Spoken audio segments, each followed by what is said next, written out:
ጤና ይስጥልን ውድና የተከበራችሁ የቻናላችን ቤተሰቦች እንደምን አላችሁ? እንኳን ወደ ቻናል በሰላም መጣችሁ። ወደ ቻናል ስትመጡ ላይክ፣ ኮሜንት፣ ሼር በማድረግ ቤተሰብ ይሁኑ። አዲስ የሆናችሁ ደግሞ የደወል ምልክቷን በመጫን ቤተሰብ ማለት ነው።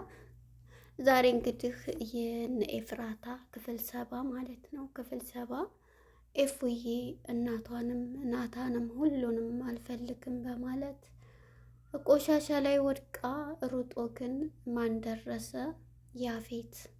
ያፌትን አልፈልግህም እያለችው በግዳጅ ይዞ ከመኪናው ውስጥ ጨመራት። እሷም በተሰበረ ልቧ እያለቀሰ ደም እንባ ልቀቀኝ፣ አውርደኝ፣ አትውሰደኝ ብትለውም ጭራሽ እንደዛ አይነት ስሜት ውስጥ ሆነሽ እንዴት ነው እዚህ ላይ ትቼሽ የሚሄደው ከቆሻሻ ቦታ ሲላት፣ ድሮም እኔ ከቆሻሻ ቦታ ነው ተጥዬ የተገኘሁት፣ ለእኔ ብርቅ አይደለም፣ ስለዚህ ተወኝ፣ በቃ አትውሰደኝ፣ ተወኝ እያለች በማልቀስና በተሰበረ ልብ ውስጥ ጩኸቷ ቀጠለ። ያ ጩኸቷ ግን ሊሰማት ሊያዳምጣት አልቻለም። ይዟት ወደ ቤቱ ሄደ። ወደ ቤቱ እንደሄደ እንግዲህ ኤፉ ምንም ልትሰማ አልፈለገችም። የሱንም ወሬ ሲነካት ራሱ ጭራሽ እንትን አላለኝም። ናታን ነው ልብሽን የሰበረው እያለ እሱ ብዙ ጥያቄ እንትን ቢልባት፣ እሷ ግን ለመናገርም ጭራሽ እንትን አላለኝ። ሂድ አንተም ናታንም ብትፈልግ ገደል ግባ፣ አልፈልግም፣ ለሱ ብዬ የምከፍለውንም መስዋዕትነት ትቼዋለሁ፣ ብትፈልግ ሁለታችሁም ገደል ግቡ በማለት በተሰበረና ባዘነ ልቧ ይህን ቃል ትሰጣለች። ናታንም ግን ይደውልና እሱ ጋር ጥሩ ንግግር እንኳን አላናገረውም። የባለቤቴን ልብ ሰበርከው፣ ባንተ የተነሳ ልጅቷን ልቧን ሰበርከው እያለ ባላወቀው ነገር ሲናገር ነበር። የዚህም ጊዜ ናታንም በተሰበረ ልቡ እየነገረው እየመለሰለት ነበር። ነገር ግን ኤፉዬም ጭራሽ ሀማም ገብታ ሽንት ቤት ገብታ ውሃ ውስጥ ሆና ማልቀስ፣ ከዛም ገትቶ አወጣት። ያፌት ካወጣትም በኋላ ለቅሶዋንም አላረፈኝም። ምግብሽ ላቅርብልሽና ቢላትም እምቢ አለች። ምግብም አልፈልግ ገዝቼ ልምጣልሽ ልብስምና ልብስ ቀይሪ ቢላትም አልፈልግም በማለት እሷ በተሰበረ ልቧ ለቅሶዋን ታለቅሳለች። ያለቅሶዋን ግን ማን ይስማላት? የዚህ ጊዜ ገንዬም የእናት ሆድ በቃ ምንም ማድረግ አልችልም በማለት እሷም እስከ ዛሬ ሰራተኛ ሆና የተቀመጠችው ዳጊን ትታ ለእሷ መስዋዕትነት ከፍላለይ። ያው እንግዲህ ባለመናገሯ ይሄን ነው ልቧ የሰበራት። እሷም ግን ለልጇ በማሰብ ገንዬም አንድ ነገር ስል አንድ ነገር ይፈጠራል፣ ይሄን ልላለሁ ስል ይሄ ነገር ዛሬ እየተባለ ቀንን ቀን ሲወልደው፣ ኤፉዬ ግን በገዛ መንገድ በራሷ መንገድ ልሰማ ቻለች። ናታንም ግን ያለመው ህልም እውነት ሆኖ ታየው። የዛን ሰዓት እንግዲህ ከኋላ ሆና ስታዳምጥ ዳጊም ወንድሟ አንቺም እናትሽ እንደሆንሽ ለምን አንነግራትም?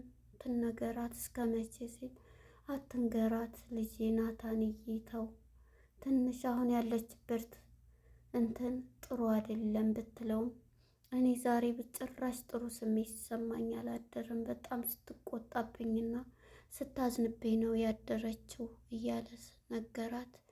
በቃ ትንሽ ጊዜ ብቻ ታገሰኝ፣ ትንሽ ጊዜ አሁን ያለይበት ነገር ጭራሽ እንትን ልትላለይም በማለት ታስረዳዋለች። የዚህ ጊዜ ይሄን በሰማች ጊዜ ኤፉዬም እየሄደች እዛው ወደቀች።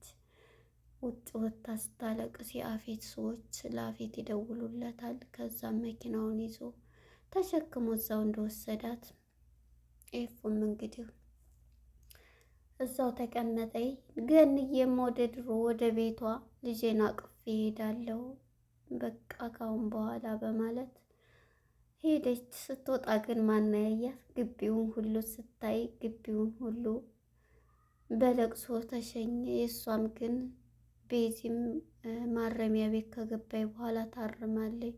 በቃ ትተሽን ለምንድን ነው የምትሄጂው? በማለት ትናገራለች። ብዙ ቀን አዎ ውጪ ሂጂ ብለሽኝ እያስፈራራሁብሽ ብዙ ጊዜ እንትን ብዬሻለሁኝ አውቃለሁ፣ ግን አሁን ላይ ምንም በራሴ ፍቃድ ወጥቼ ሄዳለሁ ስትል የዚህ ጊዜ ናታን በምን ምክንያት ነው እንዴት እያለ እንደዚህ እንትን ልትልሽ የነበረው ለምን ነበር እንደዚህ ስትል ይሄ ያለፈ ታሪክ ነው ያለፈ ታሪክ ነው እያለች ቤዚም ትነግረዋለች በድንጋጤ። እሱም ደነገጠ ለወሬው አዲስ ስለሆነ። የዚህ ጊዜ ፍራታ ማነች ቤዚም ገንዬም በቃ ስላለፈ ነገር ማውራትም ሆነ ስላለፈ ነገር ምንም አያገለግልም በማለት ተሰናበተ። ሻንጣዋንም ተሸክሞ ናታን ሸኛት። የዚህ ጊዜ በቃ ግቢውን ወደ ኋላ እያየች ወደ ቤቷ ደረሰ። ቤቷም ስትደርስ ቢኒንና ዳጊን ቤት ውስጥ አገኘቻቸው። ዳጊም በቃ በደስታም በለቅሶም እሱን እቅፍ አርጋ ስንትን ስትል ነበረ። ዳጊም እንግዲህ በፊት ጀምሮ ንገሪ ተናገሪ ሲላት አልሰማይም ነበር። እሷም አሁን ያለችበት ሁኔታ እንግዲህ ደውላ ልጅን እያለች ስደውልለት ለናታን በቃ እኔ አሁን ያለበት ሁኔታ ላይ እንዴት ማድረግ እችላለሁ? እሷ ተረጋግታ በቃ ትመጣለች በማለት ጭንቅላቷን ታማ ልቧ ተሰብሮ እናትዬቱም ያው ትጸጸታለች። ጥፋተኛዋ እኔ ነኝ እያለች እየተጸጸተች እሷም እዛ ውስጥ ሆና አሁን ላይ እንግዲህ ኤፉዬም ከአፌት ጋር ተቀመጠች። የአፌትስ አሁን ላይ ደስተኛ ነው እሷ ስላለችው ሰርጉንም አይደግሰው። እኔ ግን ያችን ፖሊስ ሳላደንቅ አላልፍም፣ ሂዋንን ማለት ነው። ሂዋን እንግዲህ ሰርጉ እንዳይደገስ ሰርጉ እንዳይደረግ እንዳያገባት እያለች እሷ እየለፋች ነው ያለችው ሂዋን። እሱ ገና አሁን ላይ ያለ ከእሷ ጋር ነው። ሰርግስ ምን አደራረገው? ያው እንግዲህ ለማናደድ ማን ነው እንትናን ለማናደድ ስለሚፈልግ እጠቀማለሁ ሲል ነበረ። እና አሁን ላይ እንግዲህ ያለው ነገር ይህ ነው ማለት ነው። ኤፉዬ ተረጋጋች በኋላ ወደ እናቷ ቤት እንደምትሄድና እንደምትል ይገባኛል። ምክንያቱም ያን ሰዓት በቃ ስትረዳ እናትሽ ሰራተኛ ስለሆነ ለእሷ እንደውም ይሄንን የከፈለችው መስዋዕትነት ዳጊንም የምትወደው ወንድሟ ነው፣ ቢኒም አጎቷ ነው። ስለዚህ ወደ ራሷ ትመለስና ከተረጋጋች በኋላ ወደ እናቷ ቤት ትሄዳለች ብዬ አምናለሁ። እንግዲህ ማነች ሂዋንም ታስቀረዋለች ሰርጉን ወይስ በሂዋን ውስጥ ያሉት ማለት ነው ወይስ አይቀሩም የሚለውን በቀጣይ ክፍል እናያለን ማለት ነው። እንግዲህ ይህን ሐረግ ድራማ መቼ ነው የሚያልቀው? አሁን በመሰረቱ ሊያልቅ እያለ ነው። ምክንያቱም ገኒም ከሰራተኝነት ወደ ቤቷ ሄደች። እርግጠኛው ከተጋቡ በኋላ ያልቃል ማለት ነው። እርግጠኛ እንትና ያገባታል። ያፌት አያገባትም፣ ሰርጉን ታስቀረዋለች ሂዋን ማለት ነው። ሂዋን እንግዲህ እነዛ ልጆች ጋር ከቀረበች እነዛ ልጆች ጋር ከሄደች የምትን የሚላት ነው የሚመስለኝ ማለት ነው። ምክንያቱም እዛ ከሄደች ሌሎቹ ይደርሳሉ፣ ኃላፊው ሲባል እሱ ይያያዛል። አሁን ላይ ያለችበት ሁኔታ ይህ ነው ማለት ነው። እና አሁን ላይ እንግዲህ ኤፉም ከአፌት ጋር መኖር ጀምራለች። ናታንም በሀሳብ ውስጥ ነው። እናትየዋም ገንዬም ወደ ቤቷ ተመልሳለች። ከዛ ቤት ብዙ አመት እንግዲህ ጀምራ ስትሰራበት ለኤፉዬ የተከፈለ ዋጋ ነው ማለት ነው። ያው ኤፉም እንግዲህ በንዴት ያን ስሜት ስትሰማ እንዴት አስቻላት ብላ ነው እንደዛ የሆነችው። ተረጋግታ ግን እናቷ ቤት ሄዳ ይቅርታ ተጠይቃ እናቲቱን እንትን ትላለች ብዬ አስባለሁ። እንግዲህ የነበረን ቆይታ ይህን ይመስላል። ከወደዳችሁት ላይክ፣ ሰብስክራይብ እያደረጋችሁ ቤተሰብ ይሁኑ። በቀጣይ ክፍል እስከምንገናኝ መልካም ጊዜ ይሁንላችሁ። ማነች ኤፉዬን ናታን ያድርጋት ማለት ነው። ምክንያቱም በብዙ ፈተና ውስጥ ያለፉ ናቸው የማይጋቡ ማለት ነው። እና ይህን ይመስላል። ለማንኛውም ለነበረን ቆይታ እናመሰግናለን። ሰላም ለሀገራችን፣ ሰላም ለሕዝባችን፣ ሰላም ለሁሉ ዓለም ይሁን። ከወደዳችሁት ላይክ፣ ኮሜንት፣ ሸር እያደረጋችሁ አበረታቱን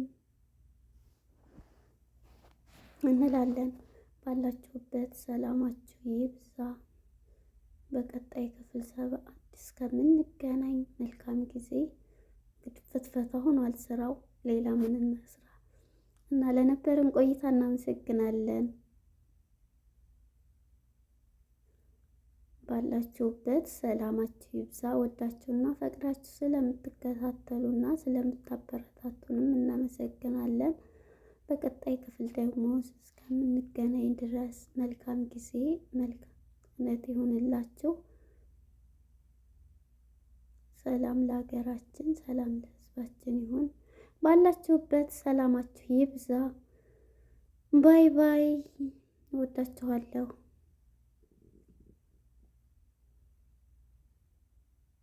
መልካም ጊዜ። በአዲስ ፕሮግራም እስከምንገናኝ መልካም ጊዜ፣ መልካም ይሁንላችሁ ባላችሁበት። ባይ ባይ። ሰላም ለኢትዮጵያ፣ ሰላም ለሁሉ ዓለም። ምክንያቱም በሁሉ ዓለም ስለሆነ እኛም ያለ ነው ማለት ነው። ባይ ባይ ባይ።